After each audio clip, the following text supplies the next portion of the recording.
ભાવનગર જિલ્લાના પાલિતાણામાંથી શંકાસ્પદ હાલતમાં યુવકનો મૃતદેહ મળી આવ્યો। પાલિતાણાના સર્વોદય સોસાયટીના નાકે રહેતા ભગીરથસિંહ ગોહિલ નામના 30 વર્ષીય યુવકનો શંકાસ્પદ હાલતમાં મૃતદેહ મળી આવ્યો હતો।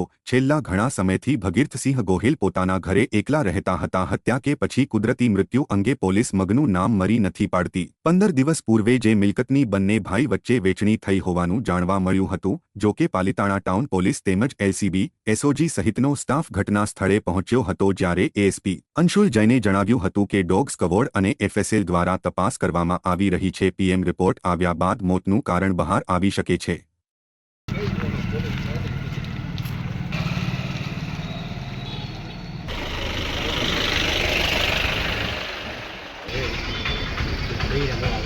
ના અમારે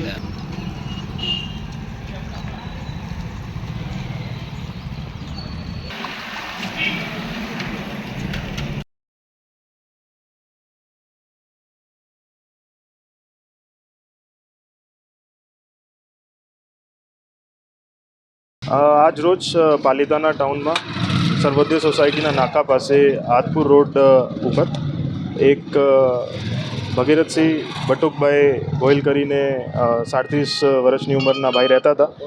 એમની મૃત્યુ થઈ છે અગમ્ય કારણોસર। એ ભાઈ મકાનમાં એકલા રહેતા હતા। આજે સવારે એમની અગમ્ય કારણોસર મૃત્યુ થઈ છે। બપોર પછી એના ભાઈ જે છે મયુરસિંહ, એ ટીઆરબીના જવાન છે, એની જાહેરાત ઉપરથી પોલીસને જાણવા મળ્યું। આમાં પોલીસે સ્થળે પહોંચતા એફએસએલ, ડોગ સ્ક્વોડ અને સરકારી પંચો રૂબરૂ તપાસ ચાલુ છે। આમાં મરણ જનારનો પીએમ કરાવીને